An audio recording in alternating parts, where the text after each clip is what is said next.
Europe 1, 8h53. Thomas Soto, 6h-9h sur Europe 1. Le débrief de la matinale, les temps forts de ce que vous avez entendu ce matin sur Europe 1. Jean-Marie Le Guen, secrétaire d'État aux relations avec le Parlement, était l'invité de Jean-Pierre Elkabbach pour l'interview politique d'Europe 1. Et il a répondu très violemment à la charge d'Arnaud Montebourg contre François Hollande et son gouvernement. Interview d'Arnaud Montebourg publiée aujourd'hui dans Les Échos. Écoutez.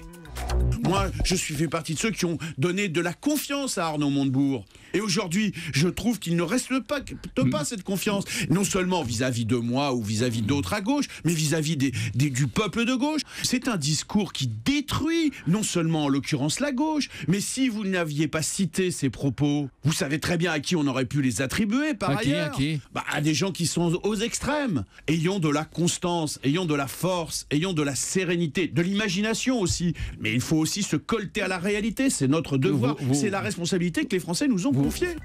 Les propos de Jean-Marie Le Guen qui font énormément réagir sur Twitter, notamment Ricard 968 539. Désolé, je suis de gauche, mais Arnaud a raison sur presque tous les points. Où est la gauche? Le Guen, vous êtes en dehors des clous.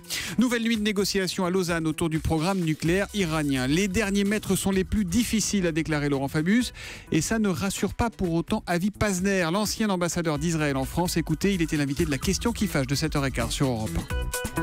S'ils acquièrent l'arme nucléaire, ce n'est pas seulement un danger pour Israël, c'est un danger pour toute la région, avec un danger d'une prolifération des pays comme la Turquie, l'Arabie Saoudite, l'Égypte. Du moment où l'Iran aura l'arme nucléaire, eux aussi vont se précipiter vers cela. C'est un grand danger qu'il faut essayer d'éviter. Avi Pazner, ancien ambassadeur d'Israël en France. C'est dans ce sens-là. Les scandales de pédophilie dans le milieu scolaire prennent une place considérable dans l'actualité ces derniers jours. Mais comment en parler avec ces enfants? Comment aborder le sujet? Comment les écouter? Comment les entendre? Écoutez les conseils du docteur Hélène Romano. C'était à 6h45 dans Europe 1 vous répond. Il y a des zones du corps, pour les soins de toilette, bien lui dire, bon, cette zone-là, c'est à toi, c'est privé, on n'y touche pas. Ça, c'est un peu la clé. Il faut leur dire, ça, c'est à toi, ton corps, c'est à toi, et personne ne touche à ton corps. Personne n'a le droit de la toucher, et toi, tu touches pas celle des autres. Parce que ça, c'est aussi important de le dire dans les deux sens. Et pour l'âge, c'est quoi? C'est dès 2 ans, dès 3 ans Petit, oui. Dès qu'on commence à parler de la question du corps, dès qu'il commence à l'apprentissage de la propreté, c'est un bon moment, par exemple, parce qu'ils deviennent autonomes pour s'essuyer, il n'y a plus les couches, c'est des moments très importants. Voilà, le docteur Hélène Romano sur Twitter. Tomio C nous signale qu'aujourd'hui, le journal Le Petit Quotidien explique la sexualité aux enfants. Une bonne façon pour les parents d'en parler. Inès Dosser se bat contre l'anorexie depuis que sa fille Victoire, qui rêvait de devenir mannequin, a failli en mourir. Elle veut ouvrir les yeux des jeunes filles sur cette maladie. Écoutez, c'était à 7h45 dans l'interview Vérité d'Europe 1. Ce qu'il faut dire aux jeunes filles surtout, c'est que ça entraîne de l'ostéoporose, que ça fait tomber les dents, que les cheveux sont abîmés, que la peau est abîmée, qu'on n'a plus ses règles et que ça entraîne un danger effectivement de mort, mais un danger dans la vie quotidienne. C'est-à-dire qu'on ne peut plus travailler, on ne peut plus faire d'études. Tout est en berne en fait, en quelque sorte. Voilà, cette nuit, les députés ont voté un amendement qui crée le délit d'incitation à l'anorexie.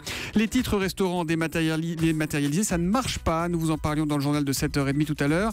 Et on a une question de Sébastien de Pêche-Beaunieu en Haute-Garonne. Il nous a appelé au 39 21. Bonjour Sébastien. Bonjour Thomas. Quelle est votre question Sébastien? Alors, ma question est la suivante à propos des titres restaurants.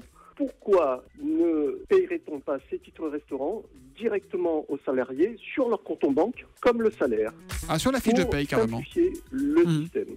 Alors, Olivier Sama, je me tourne vers vous. C'est pas idiot comme proposition. Alors oui, effectivement, ce serait plus simple, mais vous avez employé le mot, Sébastien, ce serait du salaire et non plus ce que sont les titres restaurants, c'est-à-dire une aide financière de l'employeur pour permettre aux salariés de se nourrir quand ils travaillent.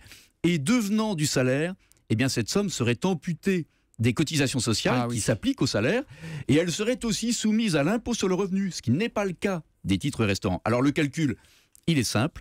Par rapport à ce que vous touchez aujourd'hui avec vos titres restaurants, eh bien vous auriez 30% de moins. Ah, donc c'est pas une bonne idée, mon cher Sébastien. Merci Olivier Samin pour ces explications.